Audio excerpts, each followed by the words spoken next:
Bismillahirrahmanirrahim. Alhamdulillahilladzi allamani bi ulumil ulama'il muwahhidin wal muhaqqiqin wa arsyadani ila tariqim mustaqim.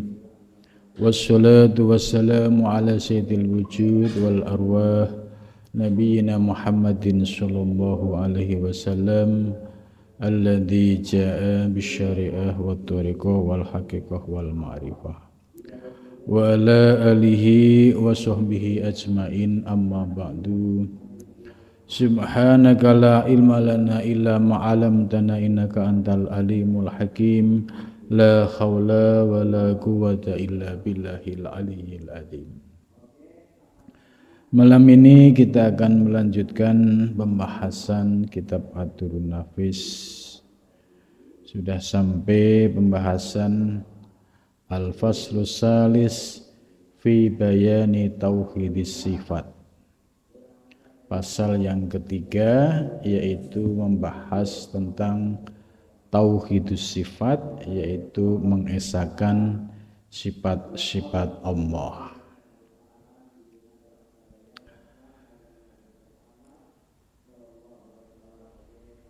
Bermula dalil yang menunjukkan atas bahwasanya tiada bagi hamba itu mempunyai sekalian sifat ini, dan yang ada bagi hamba itu madhar sifat Allah. Jadi Syekh Nafis memberikan argumentasi atau dalil tentang sifat yang ada pada hamba, hakikatnya itu sebagai madhar sifatullah. Ini sesuai dengan firman Allah yang berupa hadis qudsi. Ma taqarraba ilayyal mutaqarribun bimisli adai maftaratu alaihim. Wala yazalul abdu yataqarrabu ilayya bin nawafili hatta uhibbahu fa idza ahbabtuhu kuntu sam'ahu alladhi yasma'u bih wa basaruhu alladhi yubsiru bih wa lisanahu alladhi yantiqu bih wa yadahu alladhi yabtishu biha wa rijlahu alladhi yamsi biha wa qalbahu alladhi yudmiru bih. Jadi ini dasar tentang sifat yang ada pada makhluk itu sebagai madhar sifatullah. Ma taqarraba, tidak dapat mendekatkan diri, ya, ilayya kepadaku siapa al-mutaqarribun, yaitu orang-orang yang mendekatkan diri kepada Allah. Bimisli adai maftaratu, ya, dengan seumpama melaksanakan apa yang aku wajibkan alaihim atas mereka. Maksud hadis qudsi ini, ya, bahwa seorang hamba yang mendekatkan diri kepada Allah itu tidak bisa mendekat selama hamba tersebut hanya menjalankan yang difardukan oleh Allah Subhanahu wa ta'ala. Jadi artinya kalau ada seorang salik, ya, kok sholatnya hanya sebatas yang fardu, itu belum mampu bisa menjadikan dirinya untuk muqarabah, untuk mendekatkan diri kepada Allah Subhanahu wa ta'ala. Hal ini dijelaskan oleh Imam Ghazali. Kenapa demikian? Karena sholat 5 waktu itu kewajiban. Ya. Kalau kewajiban sudah dilakukan oleh hamba, ya berarti sudah lunas tanggung jawabnya. Bagaimana kalau minus? Ya berarti kalau sholat 5 waktunya ada yang bolong, ya berarti minus. Kalau minus, ya bagaimana mungkin bisa mendekatkan diri kepada Allah Subhanahu wa Ta'ala? Karena jika seorang hamba hanya menjalankan yang fardu, itu sama saja seorang hamba balik modal kalau dalam istilah bisnis. Jadi belum mendapatkan untung. Nah, kemudian dalam redaksi berikutnya, wala yazalul abdu yataqarrabu ilayya, wala yazalu, dan senantiasa al abdu hamba yataqarrabu dapat mendekatkan diri ilayya kepadaku bin nawafili dengan ibadah yang sunnah. Itu. Jadi redaksi berikutnya dijawab, seorang hamba baru bisa mendekatkan diri kepada Allah itu apabila melaksanakan ibadah-ibadah yang sunnah. Itu. Kalau seorang hamba bisa istiqomah melaksanakan yang sunnah dan sudah pasti yang fardu, apa yang diperolehnya? Ini dijawab oleh redaksi hadis qudsi berikutnya, hatta uhibbahu, hingga aku Allah itu mencintai hamba tersebut. Maka para salik yang istiqomah di dalam ibadahnya yang fardu dan yang sunnah, maka ada peluang suatu saat akan dicintai oleh Allah Subhanahu wa Ta'ala. Jadi ibarat orang melamar sebagai karyawan, ya, sebagai pegawai itu sudah melalui prosedur. Ini juga sama, dia sudah melalui prosedur, ya, menjalankan SOP, ya, bahwa seorang hamba ingin dekat kepada Allah, dia sudah menjalankan yang fardu, kemudian ditambah yang sunnah. Hanya hatta uhibbahu ini otoritasnya prerogatif Allah, tergantung Allah mencintai siapapun hambanya yang istiqomah itu. Nah, ciri-cirinya kalau ada hamba yang dicintai oleh Allah Subhanahu wa Ta'ala, ya, fa idza ahbabtuhu, ketika aku mencintai hamba tersebut, ya, kuntu sam'ahu. Nah, ini ciri-ciri kalau ada seorang hamba kok dicintai oleh Allah. Ciri-cirinya yang pertama, fa idza ahbabtuhu, ketika aku mencintai hamba, kuntu sam'ahu alladzi yasma'u bih, aku akan menjadi pendengaran saat hamba tersebut mendengar dengan pendengaranku, gitu. Jadi artinya, ya, telinganya sama dengan yang lain, ya. Akan tetapi sumber aksesnya ini yang membedakan. Kalau, ya, sebagai hamba yang biasa ketika mendengar, ya, pakai, ya, telinga, ya, ketika telinganya normal, kendang telinganya normal, ya, pasti bisa mendengar. Tapi bagi orang yang dicintai oleh Allah, ya, memperoleh anugerah pendengarannya tak terbatas oleh ruang dan waktu. Ya, mungkin, ya, orangnya ada di sini, tapi Allah membukakan akses, bisa mendengar suara, informasi atau yang lainnya dari, ya, negara yang cukup jauh misalnya.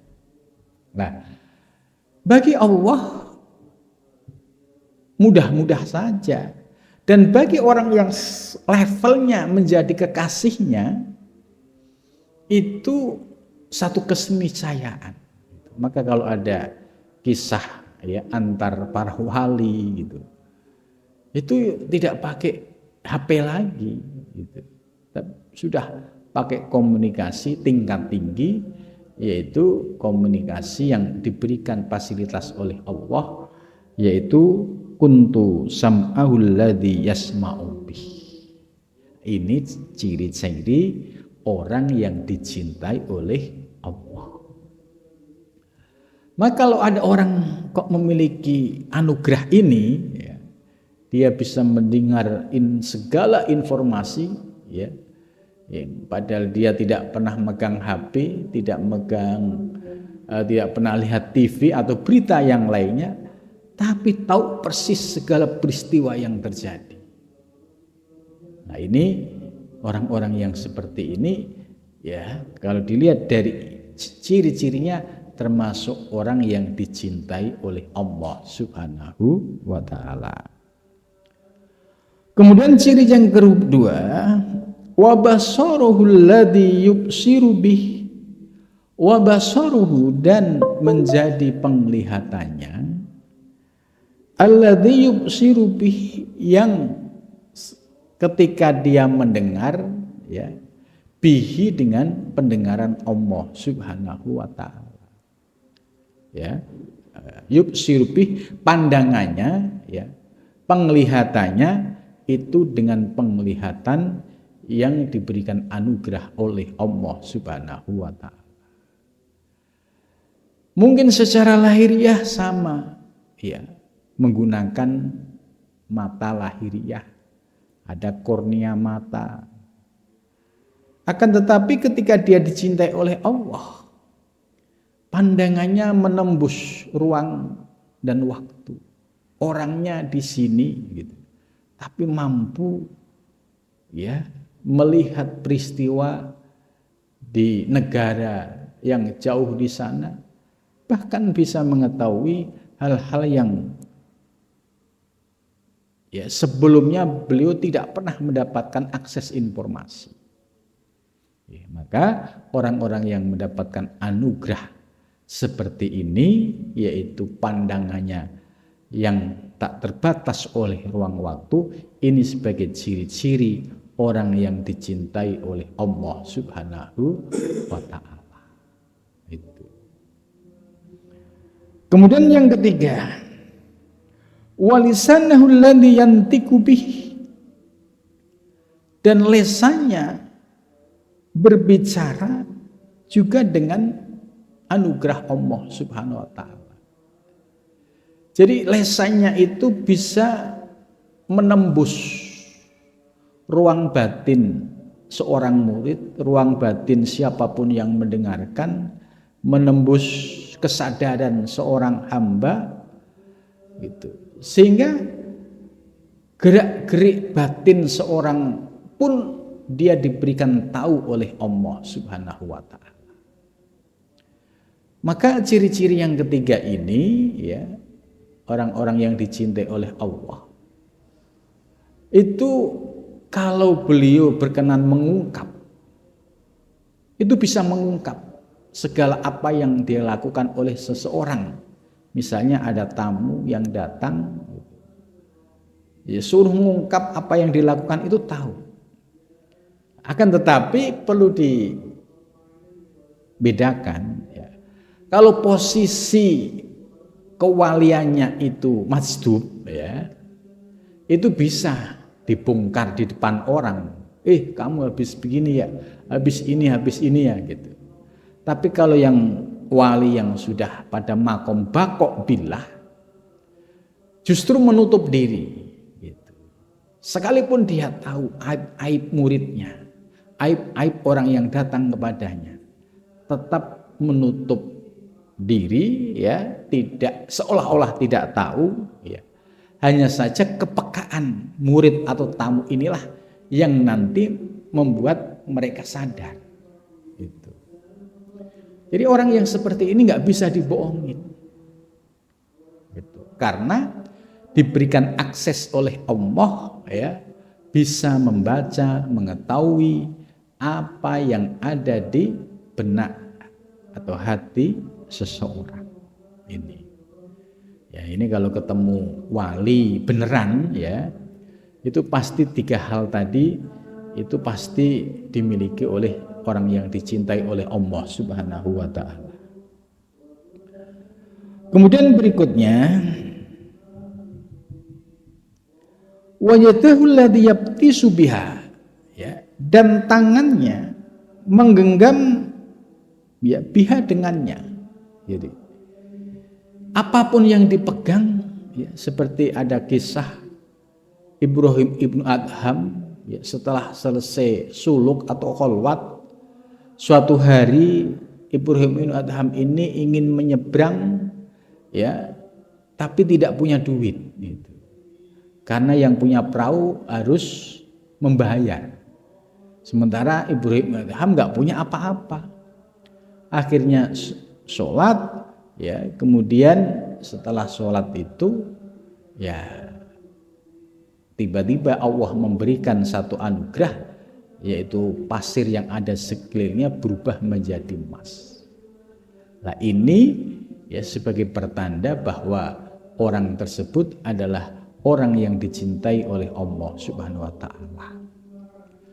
Begitu juga kalau kita mendengar kisah-kisah para wali, ya, berjalan di satu tempat, misalnya tempat kering, ya, ketika beliau tiba-tiba mengambil tongkat, ya, kemudian dimasukkan ke dalam tanah, terus tiba-tiba keluar airnya.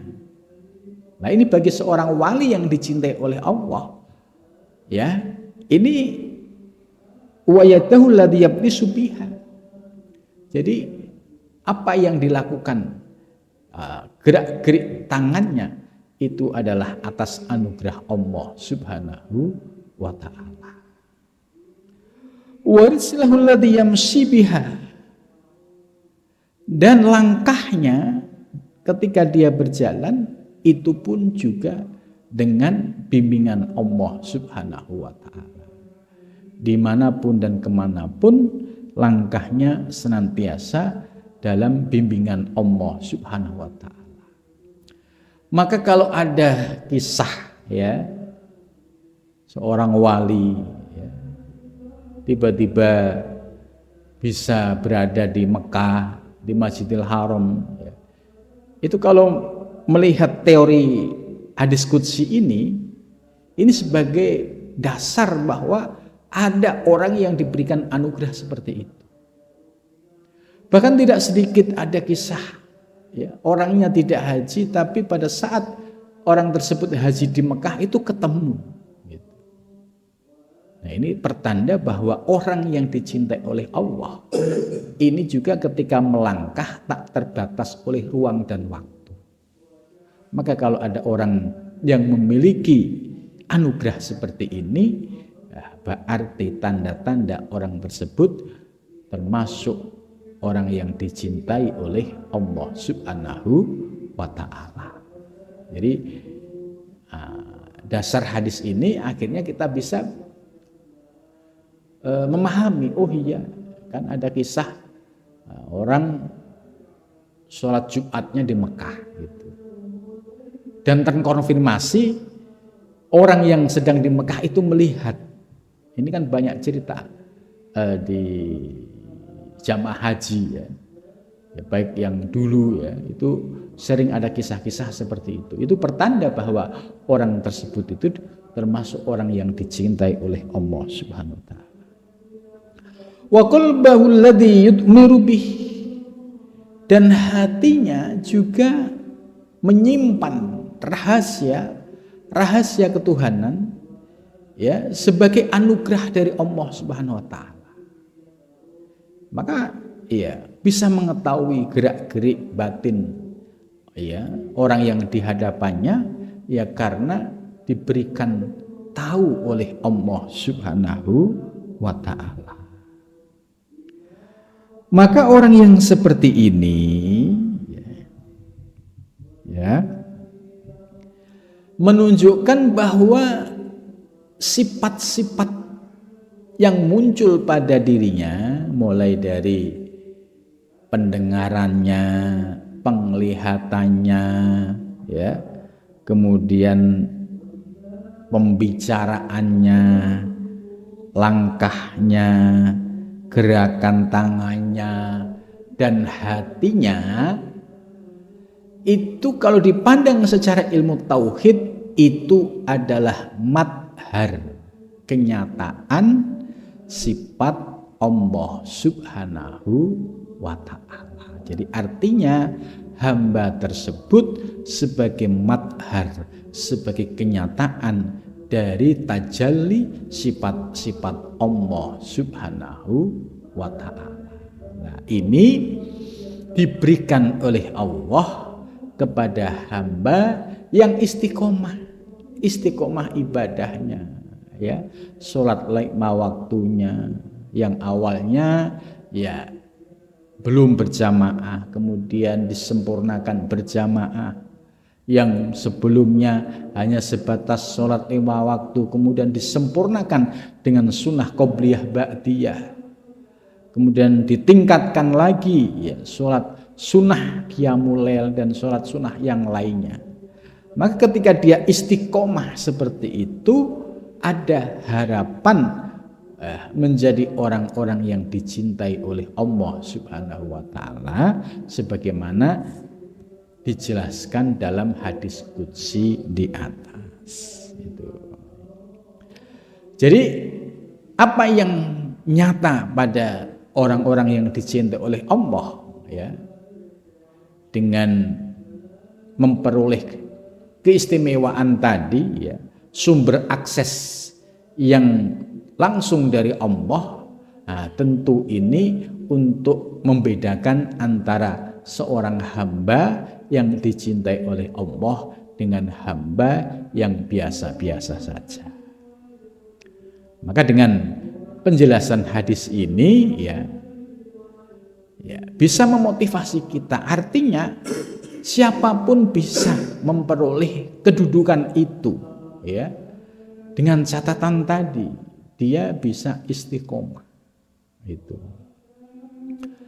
Sahdan bermula kaifiat tajalli sifat itu bahwa engkau pandang akan hak ta'ala itu bahwasanya hamba mendengar ia dengan Allah. Itu. Nah, ini penjelasannya lebih detail. Tata cara tajalli sifat, ya, yaitu dengan memandang hak Allah Ta'ala bahwa seorang hamba yang mendengar itu dengan Allah. Ya, kita sendirilah sekarang kita bisa cek, ya, kita mendengarkan suara. Nah, ini kalau dirunut, ya, pasti kembalinya kepada Allah. Mendengar ini menggunakan sarana fisik, yaitu kendang telinga. Tapi kendang telinga ini bisa normal, bisa berfungsi mendengar dengan baik tatkala normal. Dan ketika normal harus ada sumber yang menggerakkan untuk normal, yaitu ruh. Ketika ruh ada, maka secara otomatis kendang telinga ini bisa mendengar suara apapun yang didengarnya. Tapi ketika ruh tidak ada, secara otomatis telinga ini tidak bisa mendengar apapun. Jadi artinya kita mulai melatih pada diri kita, ketika mendengar sesuatu suara apapun, kembalikanlah kepada Allah Subhanahu wa ta'ala, karena itu sebagai tajalli sifat Allah Subhanahu wa ta'ala.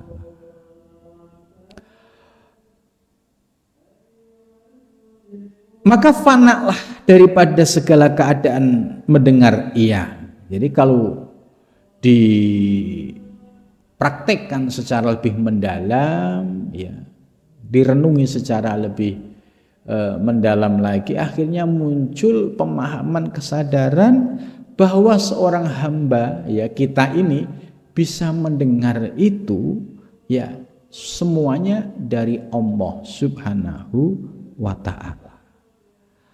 Maka fana lah, fana itu hilang keakuan, hilang oh ini pendengaranku, oh tidak, ini dari Allah gitu. Karena apa? Muncul kesadaran tentang asal usul yang hakiki. Ternyata kita bisa mendengar itu tidak sebatas melalui kendang telinga, tapi karena ada ruh, dan ruh inilah min amri Rabbi. Gitu. Kemudian maka apabila tetaplah tajalli sifat yang satu itu daripada hatimu, jadi kalau sudah memahami dari cara kita mendengar, kemudian kita hayati, kita resapi, oh ternyata pendengaran yang kita rasakan ini benar-benar mutlak anugerah Allah Subhanahu wa taala. Nah, ini dimasukkan ke dalam hati, diyakini, diresapi gitu. Ya, bahwa kita bisa mendengar itu ya hakikatnya dari Allah. Kita bisa melihat hakikatnya dari Allah. Kita bisa melangkah hakikatnya juga dari Allah. Kita bisa bergerak juga dari Allah. Nah, ini dimasukkan ke dalam hati, dirasakan dan dinikmati. Maka engkau pandang pula akan sifat yang lain hingga habis segala sifat itu dengan tadrij. Gitu. Nah, prosesnya itu bertahap, ya, tidak sekaligus ngaji ilmu bab tauhidus sifat terus paham, terus bisa merasakan, itu tidak. Tapi berproses, ya. Seperti kita setelah paham teori tauhidus sifat, kemudian setelah ngerti tauhidus sifat, diresapi, ya, dihayati, diamalkan, dirasakan. Maka akhirnya rasanya itu yang berbicara. Oh iya benar. Hakikatnya saya mendengar adalah kembali kepada Allah. Saya melihat hakikatnya juga kembali kepada Allah Subhanahu wa ta'ala. Maka engkau pandang pula akan sifat yang lain, habis segala sifat itu dengan tadrij. Tadrij itu secara bertahap. Artinya satu kemudian satu, seperti basor. Basor penglihatan, ya, penglihatan ini kita melihat nih, terus kita resapi, kita hayati. Oh, kornea mata hanya menangkap objek, kemudian ya karena ada ruh, kornea mata bisa menangkap segala bentuk rupa yang ada di depan kita. Nah, hasil tangkapan kornea mata ini digerakkan oleh ruh, dan ruh itu min amri Rabbi. Akhirnya oh iya berarti basor, pandangan kita hakikatnya kembali kepada Allah Subhanahu wa taala. Begitu juga kalam. Ya, kalam kita bisa berbicara, ya. Kita diberikan sarana fisik, mulut, ada gigi, ya, ada lidah, ada tenggorokan, ya. Itu semuanya saling terkait dan sumbernya sama. Kalau nggak ada ruh, ya lesan ini, mulut ini nggak akan bisa bicara. Maka pada saat kita bisa berbicara, ketika sudah memahami tauhidus sifat, kita bisa mengembalikan secara bertahap. Oh ternyata kita bisa bicara itu hakikatnya dari Allah Subhanahu wa ta'ala. Dan ilmu, ya, begitu juga ilmu. Kita diberikan sarana yang namanya otak. Ya, ada otak kiri, otak kanan. Itu pun ya sebagai untuk merekam segala memori, segala ilmu yang masuk. Maka orang itu menjadi informasinya semakin tambah, ya, ketika dia aktif membaca, aktif mendengar gitu. Lah direkam di dalam otak. Tapi harus diyakini, ya, ketika direkam menjadi di dalam otak ini kan akhirnya menjadi ilmu pengetahuan. Ya, contoh ada seorang santri yang menghafalkan Imriti Alfiyah. Ini kan sama aja sedang mendownload, ya, kemudian masuk ke dalam otaknya. Nah, setelah itu suatu saat diperlukan, memorinya masih ada. Akhirnya ingat, disebutkan satu bait itu langsung terkoneksi gitu. Karena memorinya tersimpan di dalam otak kita. Lah, otak ini sebagai sarana untuk menampung informasi yang akhirnya menjadi pengetahuan ilmu. Tapi hakikatnya otak ini bisa aktif, ya, merekam segala ilmu. Sumbernya ada pada ruh, dan ketika ruh ada, maka otak ini bisa berfungsi dengan baik. Tapi sebaliknya, ketika ruh tidak ada, otak ini juga tidak bisa berperan dengan baik. Artinya apa? Bahwa sumber pengetahuan kita hakikatnya dari Allah Subhanahu wa ta'ala. Dan iradah, ya, iradah itu kehendak. Setiap manusia punya kehendak. Kita besok mau kemana, itu namanya iradah. Kita hari ini aktivitas apa, itu juga bagian dari iradah. Malam ini kita ngaji, ini juga bagian dari iradah. Iradah hamba ini tidak bisa lepas dari iradah Allah yang azali. Jadi peristiwa malam ini kita ngaji, ini gak lepas dari peristiwa yang sudah ditetapkan di zaman azali. Maka pada saat kita memilih ngaji misalnya, ya memang ketetapannya kita mengalir sesuai dengan iradah Allah. Itu kita nggak punya pilihan. Ya, kalau kita sudah memahami tentang hakikat iradah. Oh, ternyata ya Allah menghendaki kita malam ini ngaji. Itu. Nah, kemudian akhirnya kita bisa oh iya, oh berarti ini iradah ini ya hakikatnya iradah dari Allah Subhanahu wa ta'ala. Nah, ada yang perlu diperhatikan yang sangat licin, yaitu ketika memahami iradah, kemudian seorang salik masih diliputi hawa nafsu. Nah, ini paling bahaya di sini. Banyak yang terpleset. Ya, ketika dia memahami, oh iradah semua kembali ke iradah Allah. Ya, kalau kebaikan kita mengembalikan kepada wah enak. Bagaimana kalau berkaitan dengan kemaksiatan? Nah, di sini perlu pemahaman yang utuh. Ketika dia memahami iradah hakikatnya dari Allah, tapi di dalam diri kita ini ada hawa nafsu. Hawa nafsu ini ya juga digerakkan oleh Allah untuk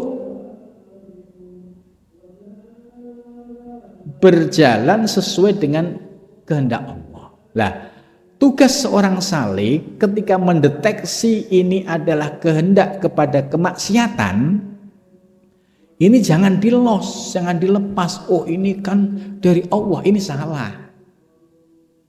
Harus ada kesadaran untuk menahan. Wa nahan nafsa anil hawa. Dia harus punya upaya untuk menahan ya dari hawa yang sedang membisiki dirinya. Oh, ini kan kemaksiatan. Kalau kemaksiatan kan dilarang oleh Allah. Maka ketika dia memiliki pemahaman seperti ini, ya dia akan kembali kepada jalan yang lurus. Tapi kalau pemahamannya salah, ya lagi mabuk soal iradah, yang paling bahaya itu tadi, ketika terkait dengan kemaksiatan. Akhirnya apa? Ngambil barang orang dengan dalih ini kan iradah Allah. Lah, pemahaman dan praktek seperti ini adalah salah. Karena sudah jelas ini fasaq dan mungkar. Ini sudah dilarang oleh Allah. Tidak mungkin Allah itu ya memiliki dua firman yang saling bertentangan. Berarti yang perlu dikoreksi adalah pemahaman kita. Maka ketika ada hawa nafsu menghendaki yang fahsad dan mungkar, tugas kita sebagai seorang salik adalah yaitu mencegahnya. Nah, ini yang sangat tipis dan banyak yang tergelincir ketika memahami irodah ini. Dan banyak juga yang akhirnya terjebak pada kemaksiatan mengatasnamakan irodah Allah. Ini yang paling berbahaya. Itu maka perlu ngaji hakikat ini yang utuh supaya tidak terpleset pada pemahaman yang salah dan menyimpang. Gitu. Kemudian berikutnya dan atau itu pemberian. Ya, pemberian yang kita peroleh baik pemberian lahir maupun batin, ya itu semua ya hakikatnya dari Allah. Yang kita diberikan rezeki, bisa makan, bisa minum, ya segala fasilitasnya, ya itu dari Allah Subhanahu wa ta'ala. Dan man'u itu yaitu ketika Allah mencegah. Ya, contoh, kalau kita sedang diberikan rezeki oleh Allah, ya rezeki tak terduga misalnya, tiba-tiba dapat uang 1 juta, itu mengembalikan kepada Allah dengan ilmu itu enak. Tapi pada saat kita punya keinginan, ya ada harapan kita akan mendapatkan uang 1 juta, ternyata terpleset. Karena apa? Ada al-man'u, Allah tidak menghendaki. Nah, di situ akan diuji. Apakah mampu pada saat Allah berkehendak menahan rezeki, ya, yang disebut dengan al-man'u tadi, masihkah kita tetap mengembalikan kepada Allah Subhanahu wa ta'ala? Kalau diberikan rezeki 1 juta itu alhamdulillah ya Allah, enak gitu. Tapi ketika ada harapan sudah di depan mata terus lewat. Nah, pada saat itu kita diuji oleh Allah, mampukah pandanganmu, ya, yang sedang mengalami kondisi seperti itu bisa mengembalikan Allah atau tidak. Nah, maka ketika dia posisi atau, ya saat diberi, dan man'u, ya saat dicegah, maka hakikatnya dua hal ini dikembalikan kepada Allah Subhanahu wa ta'ala.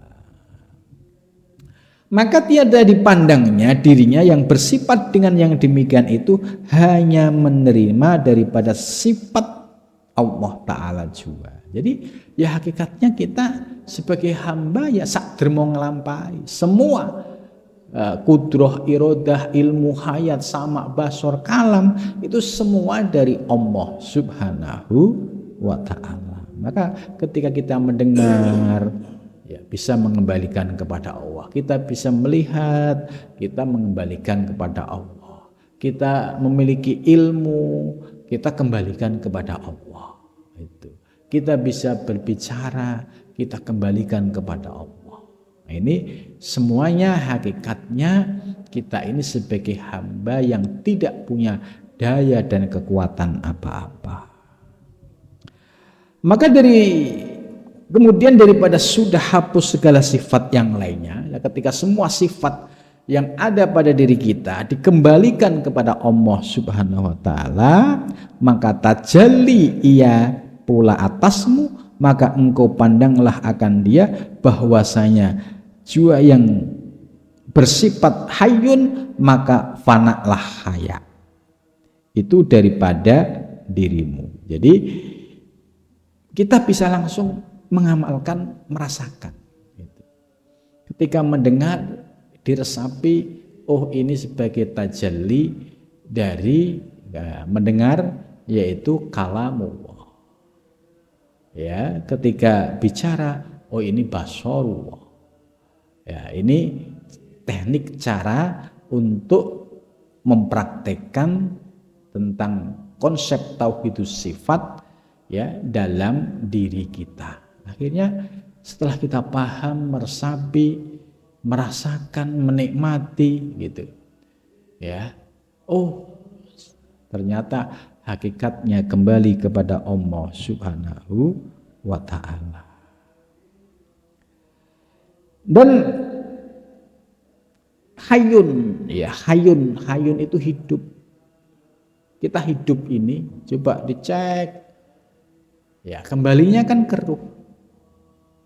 Dan ruh ketika diambil semua tidak berfungsi dengan baik. Pendengaran tidak bisa mendengar, penglihatan tidak bisa melihat gitu. Karena ruhnya diambil oleh Allah Subhanahu wa ta'ala. Maka pada saat kita masih hidup, berlatihlah untuk mengembalikan bahwa hakikat yang memberikan hidup, ya, itu adalah Allah Subhanahu wa ta'ala.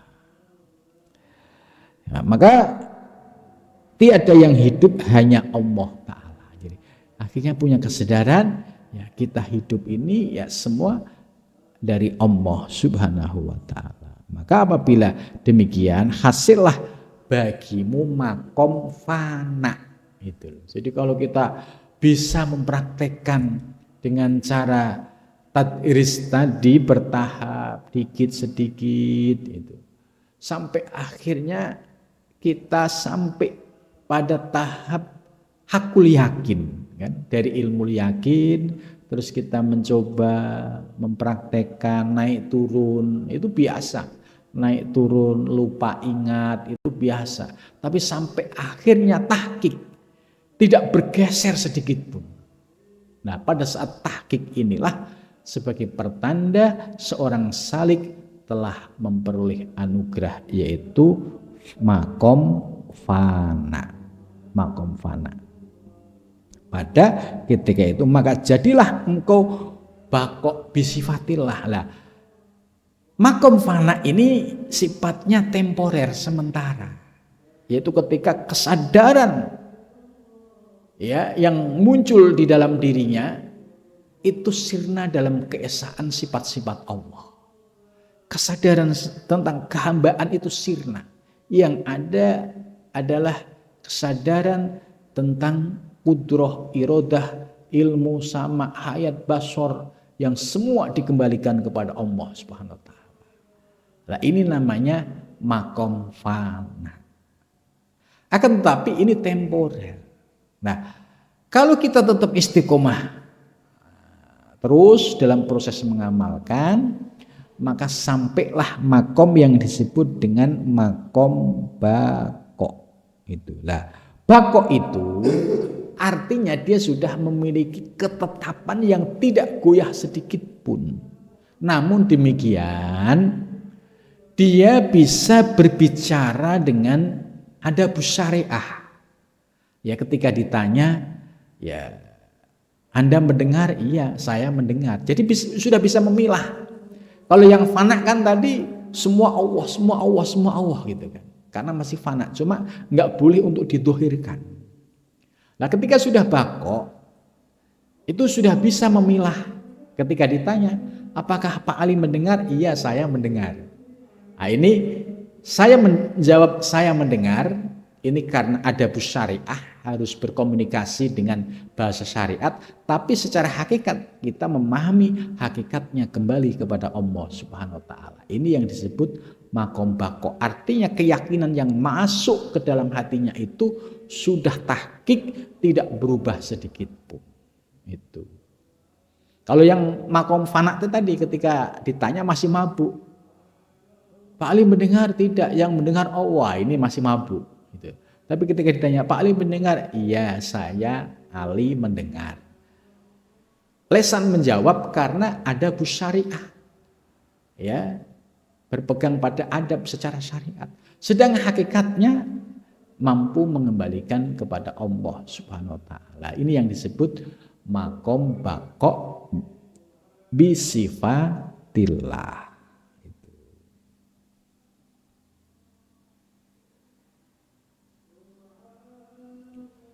Maka beroleh kemenangan lah ya. Ketika seorang salik sampai pada tahap ini, ya ini ya salik yang sukses, yang memperoleh kemenangan.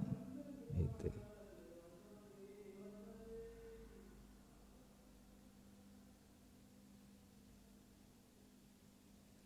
maka iku fana sifatillah ya, dan bakok bisifatillah, dan memberitahu Allah Ta'ala akan diko pada ketika itu akan segala rahasia sifatnya. Ya, kemudian Allah membuka asrar ilahiyah, ya, memahami segala sifat dan rahasia sifat-sifat Allah Ta'ala yang mulia itu. Nah inilah ya dari pemahaman teori ya itu tentang tauhidus sifat, kemudian kita dijelaskan tentang prakteknya sampai pada tahap fana bisifatillah sampai bakok bisifatillah. Maka ketika tahapan-tahapan ini ya dapat kita lalui, insya Allah kita akan bisa merasakan apa yang disampaikan oleh mu'alif ini. Mudah-mudahan Allah Subhanahu wa Ta'ala memberikan kemudahan kepada kita bisa mengamalkan apa yang disampaikan oleh mu'alif. Amin ya rabbal